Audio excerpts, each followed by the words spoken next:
This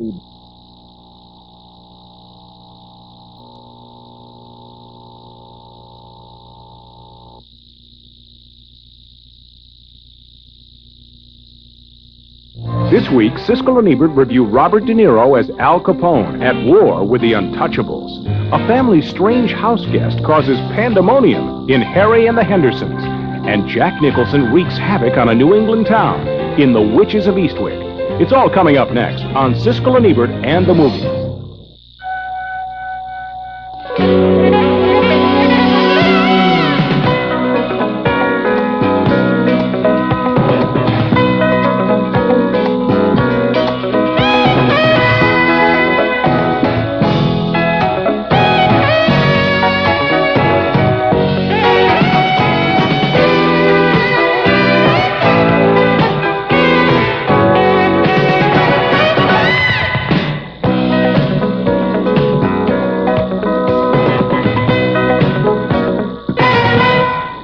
Are you ready to go to work?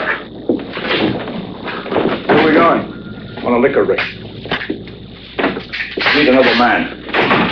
Finesse? It's very interesting. I found a financial disbursement pattern here which shows some irregular... You carry a badge? Yes? Carry a gun. Kevin Costner as Treasury Agent Elliot Ness and Chicago cop Sean Connery recruit two more crime busters to get Al Capone in The Untouchables, a classic crime story, now a major motion picture. I'm Gene Siskel of the Chicago Tribune. And I'm Roger Ebert of the Chicago Sun-Times. The Untouchable was inspired, of course, by the old TV show, but a real effort has been made to turn this material into an ambitious gangster film. There's a big budget, a lot of impressive locations, an authentic look of the 1930s, and a script by the distinguished playwright David Mamet. So it's too bad that the result is a disappointment, a respectable film that lacks the fire, the passion, and even the humor we might expect from this material. The movie stars Robert De Niro as Al Capone in a performance that does not have the usual De Niro energy. This is a very routine Capone. Somebody messes with me, I'm going to mess with him. Somebody steals from me, I'm going to say you stole, not talk to him for spitting on the sidewalk. Kevin Costner is Elliot Ness, the man who vows to bust up Capone's mob, and Sean Connery is the honest Chicago cop who can help him do it. Together they form a strike force known as the Untouchables, federal agents at war with Capone. But first, Connery has to make sure that Ness is tough enough. If you open the ball on these people, Mr. Ness, you must be prepared to go all the way. Because they won't give up the fight until one of you is dead. I want to get Capone. I don't know how to get him. You want to get Capone? Here's how you get him. He pulls a knife, you pull a gun. He sends one of yours to the hospital, you send one of his to the morgue. That's the Chicago way. And that's how you get Capone. That's a good scene, but most of the movie never really gives us a sense of the human qualities of these characters, and it ends up with the usual gangland movie gunfight.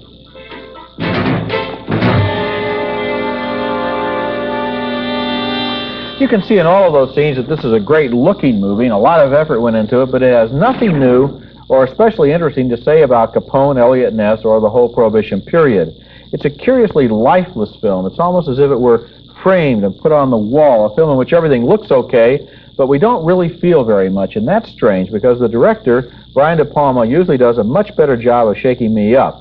The Untouchables, for me, was a disappointment. And not for me at all, and I'm surprised because you say it has nothing new to say about Ness. Well, first of all, it's completely different from the Ness that we know from Robert Stack, who was a stern, tough guy. This is a young, innocent Ness who has to go through these rites of passage with his tutor, basically Sean Connery, in a sensational role. And I'm so glad to see him get that kind of a part to prove that he's such a good actor, in teaching this kid the ropes of how you have to sometimes break the law to get a bad guy. And that's the real moral dilemma of the film, which I find exciting, which gets into issues of capital punishment and what you have to do to get bad guys, which is a subject that's even current today. Well, I agree with you about Sean Connery, and I liked his performance a whole lot. I thought the Elliot Ness character was extremely pale. He's supposed to be in the beginning. Well, but also in addition to that, it seemed to me that he was very passive. It seemed to me that he didn't really engage, that the lines were written in such a way as to make him seem so lifeless that we didn't really care. As he sat there as this prim, straight arrow coming up with those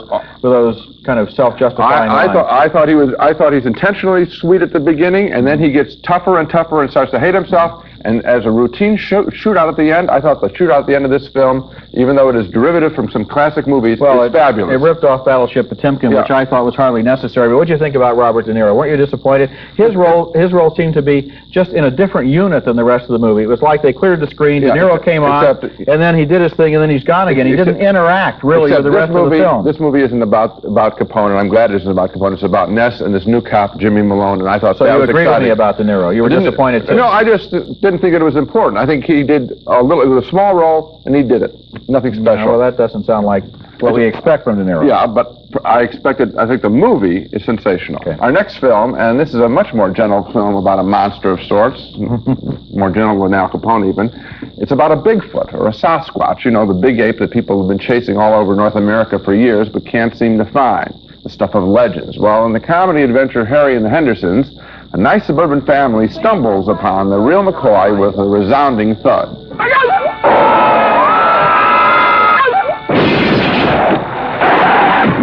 The beast recovers. He's sort of friendly but clumsy. The family takes him in, calls him Harry, but they have to hide him from the neighbors, just like an E.T. Exercise, I mean. That feels nice. Plenty of energy right here.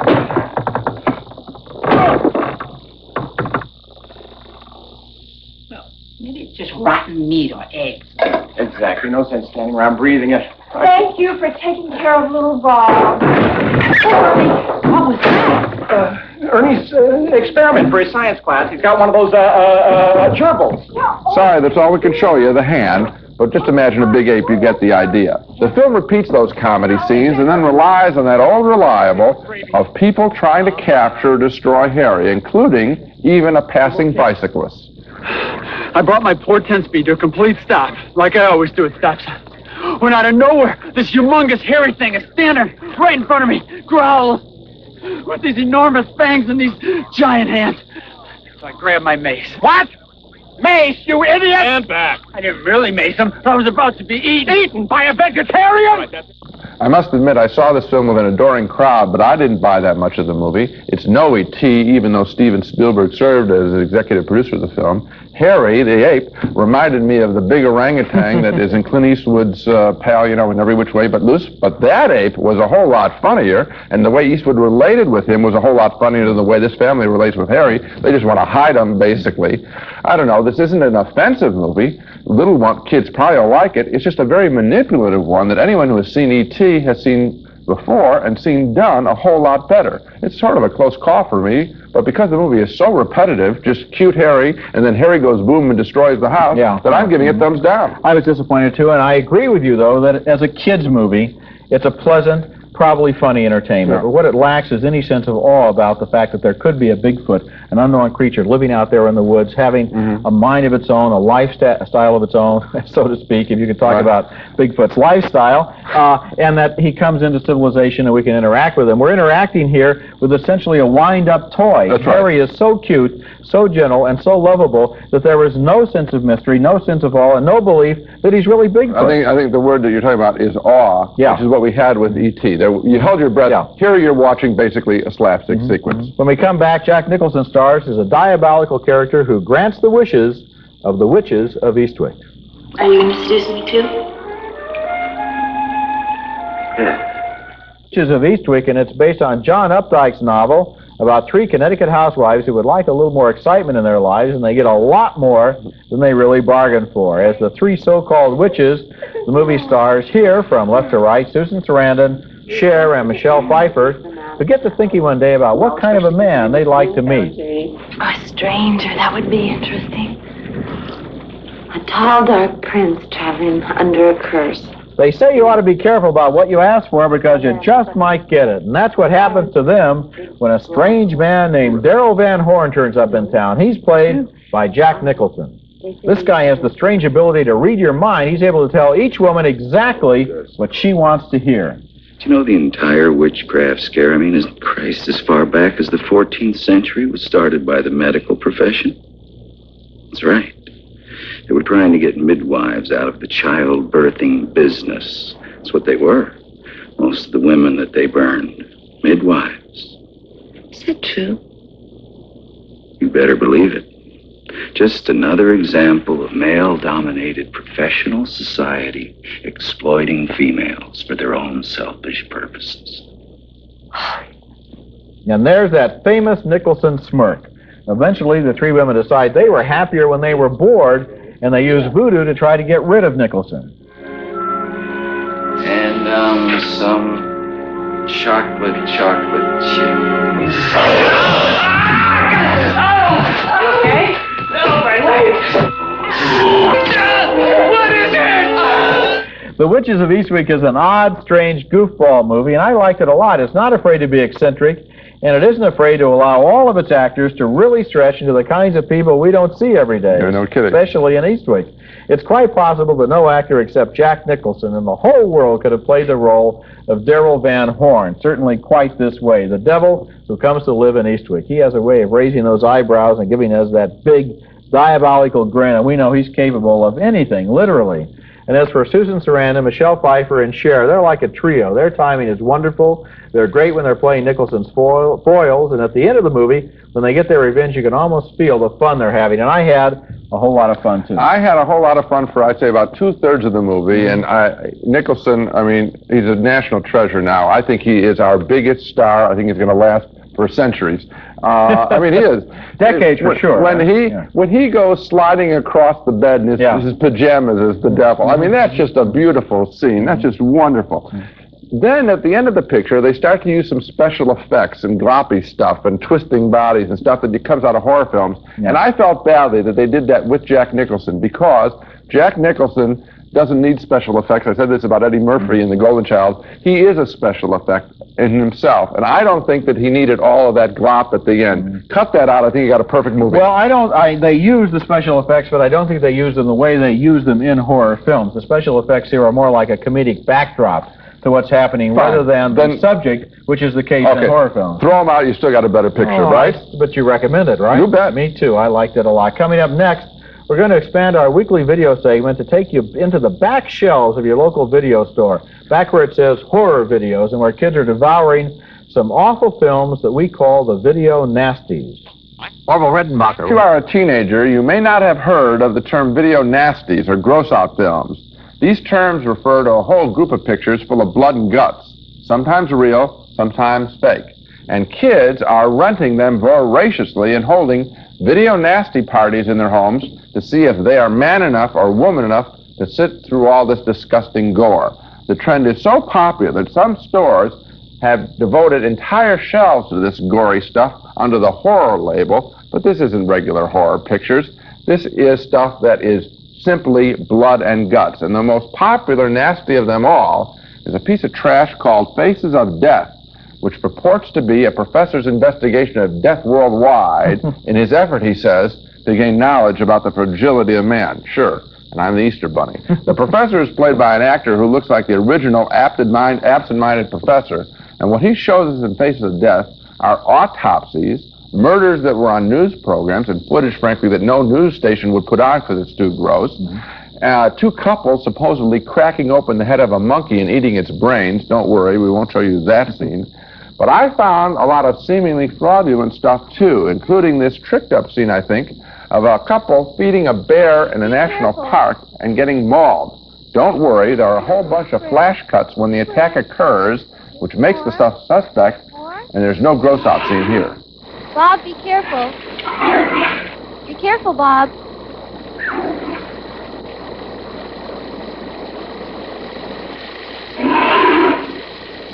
Bob, be careful. Oh, my God!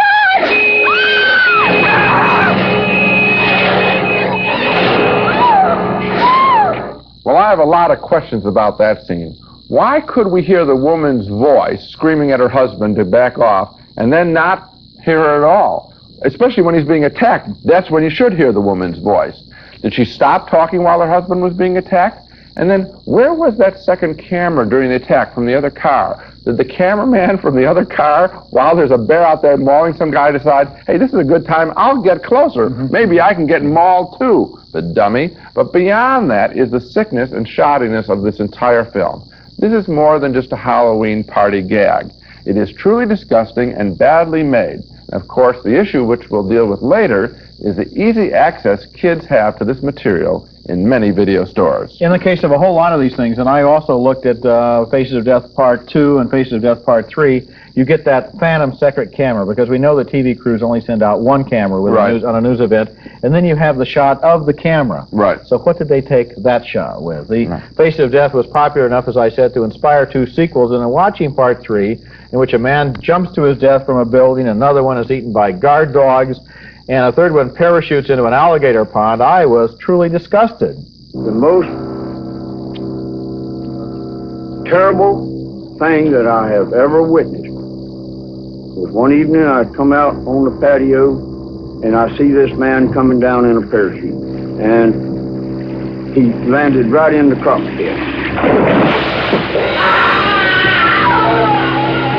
Now, some of that footage looks fake, but what bothered me more was the way these films dwell on human despair in an almost sadistic and almost gleeful way. The actual subject matter of many of these ways of death didn't bother me nearly as much as the fact that the film seems to feel nothing about it. In addition to quasi-documentary movies like Faces of Death, a lot of video stores also rent fiction movies that specialize in blood and gore, movies that go way, way beyond what parents think of as scary Halloween-type films. And especially, these films seem to love to dwell on the sadistic torture of women. One of the worst of these movies is Blood-Sucking Freaks, in which a magician invites people to his home for private shows in which it turns out that the tricks are not tricks, they're real, and women are the victims. Are you ready to accept my domination? Blood-Sucking Freaks is filled wall to wall with screams, with blood, with nudity, with hopelessness, with helplessness, with violence, and most of all, with venomous hatred of women. I have never seen a movie quite like it. And if I'd seen it when I was 12 or 13, I could only imagine what an effect it might have had on me. It makes death and torture and pain and suffering into unreal things, and along the way, it makes women seem unreal too. They exist in this movie simply to be exposed, tortured, and mutilated.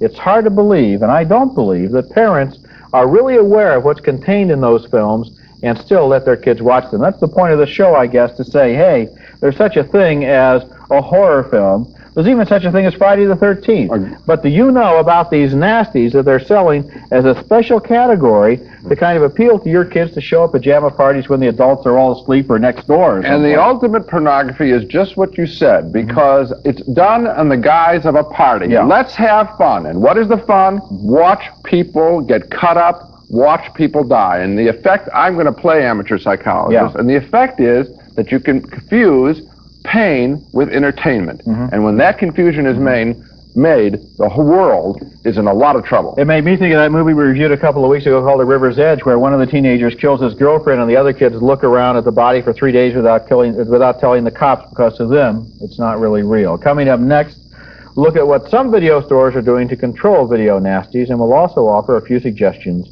of our own. Talking about video nasties, the brutal, violent, and sadistic movies that become popular among some young teenage kids who show them at parties as a kind of video game of chicken to see who can keep their eyes open the longest while everybody else is going like this, I hope. Apparently, a lot of parents don't know or don't care how extreme these movies really are, but still we ask the question, how can kids who are only 12 or 13 in some cases gain access to these R-rated or X-rated or even unrated cassettes? The answer a lot of the time is that video stores simply don't care what a movie's rating is, and they'll rent an R-rated movie to almost anybody. But we found some stores that have a policy about renting to kids, and at least one chain named Blockbuster Video uses computers to enforce those ratings. What we do so that the parent has the prerogative of allowing R-rated rentals for their children or not is we have a section on the application that says additional family card holders under the age of 18 allowed to rent R-rated films, yes or no. So when the customer comes up to the counter, they hand us their card, and it has a barcode on the back, and the laser gun reads it, and then up on the screen comes their name and the warning, no R rentals for children under 18. It also makes a beeping noise so that the operator's attention is called to it. Now, we all know the movie rating system is not very well enforced in movie theaters, where teenagers can easily get into R-rated films, and it's enforced even more loosely in video stores. But maybe if parents know about these films of extreme and sadistic violence, maybe they'll take an interest in some kind of enforcement of the R rating, and maybe more video stores will too. I think the blockbuster video approach is a good one. Yeah, Ask the parents if they want their kids to rent these films. Yeah. The other thing is, I think that some states have introduced legislation requiring the stores to have the labels on them of the rating. Yeah. Beyond that, I would say that if you know which store your child frequents, I would go to that store, look for the horror section. You'll see these kinds of films and see if there are labels on them, and ask the owner. That's the least you can do for your kid, is one visit to the store and ask the owner what to do. I got another one for you, Gene. It's very hard for a kid to rent a video unless he has $79 because you have to put down some kind of a deposit for the value of the video. Therefore, most kids are renting against the guarantee of their parents' credit cards, so all the parents have to do is not register the credit card in a store that doesn't enforce the ratings. That's a good idea, or otherwise people are going to demand legislation. So much for Video Nasties. Let's review the new movies on this show. Roger and I really split on The Untouchables. I thought it was the best American gangster film I had seen since The Godfather and Once Upon a Time in America. Roger, however, found too many lifeless characters, so one thumb up, way up, and one thumb down. We agreed that Harry and the Hendersons did not hold our interest. Maybe little ones will like it, but this big one didn't. 2 thumbs down. And finally, we agreed on Witches of Eastwick, Roger liking it more than I did. We both, however, admired Jack Nicholson tremendously. 2 thumbs up. With a couple of exceptions, Jack Nicholson throughout his career has been the guarantee that if he's in a movie, it's going to be interesting. Yeah, and I not infallible, but he's up around 95%. And I want to say The Untouchables is a sensational gangster picture. I think you're off the mark. Okay, that's it for this week. Next week we'll be back with reviews of 4 new movies, including Arnold Schwarzenegger in the science fiction adventure Predator, and Martin Sheen in the occult thriller The Believers. That's next week, and until then, the balcony is closed.